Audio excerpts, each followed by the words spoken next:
Welcome to another financially fabulous episode.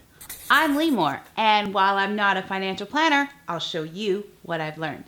In today's episode, I'll be talking about indulging and treating yourself. Come on, this will be fabulous.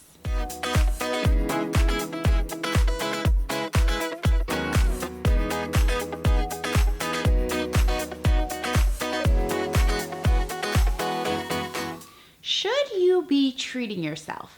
I'm going to venture and say that you watching this video are likely treating yourself maybe even a little too much.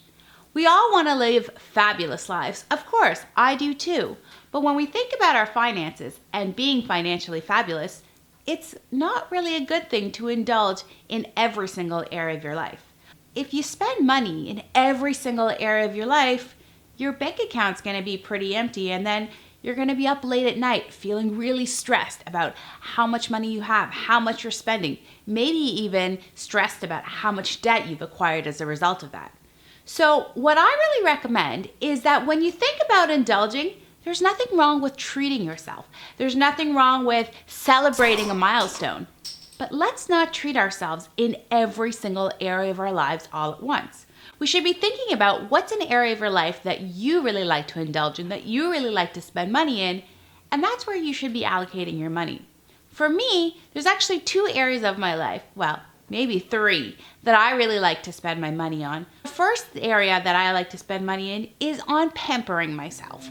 I love to go to the spa, I love to get massages, I love to get my nails done, and I like to feel really good from the inside and from the outside.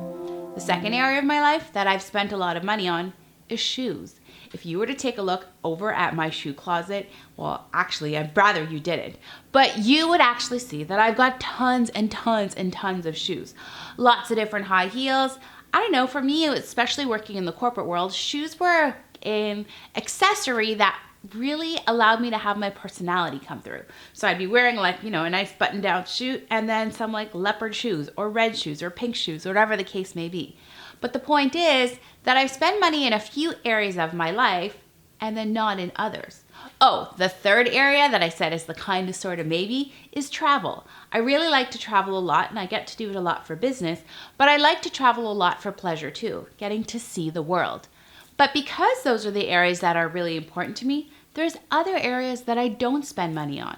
So the first one is I don't belong to a fancy gym. I just go to the one that's in my building. I don't overindulge in restaurants. I don't know, for me, restaurants are not even that exciting. And so what I do is pick and choose where my money is going to go so that I can spend lavishly and comfortably and treat myself in the areas that actually matter most to me. Whatever area of your life is most important for you, don't apologize about it, but make sure that you're focusing there and that you're not focusing everywhere. That brings me to today's Tweetable. Indulging on everything is just called overspending. So many of us, myself and you, want to be financially fabulous. We want to feel great about our finances. You want to sleep at night knowing that you've got enough to get you by and those extra emergencies.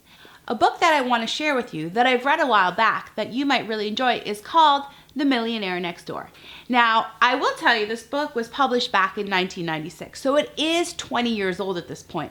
But what's really neat about this book is it talks to and surveys all kinds of millionaires to find out what kind of life they're actually living.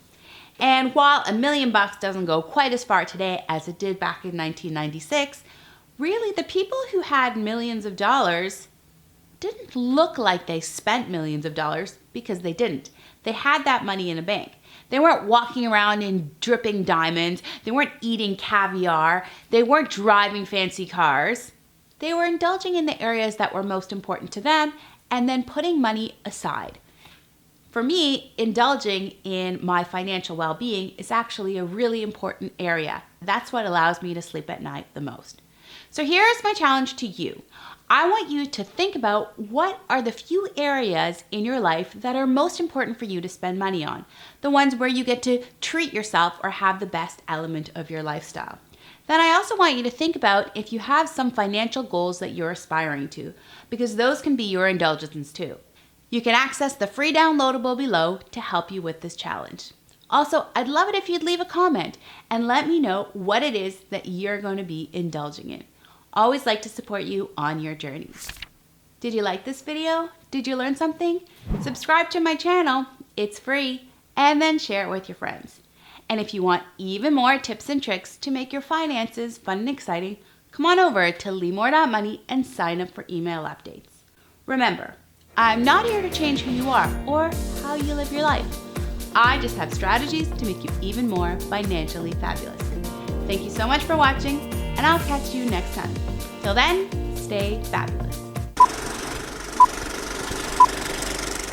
I guess if you were a millionaire back in 1996, it got you so much further. How much can you do with $1 million today?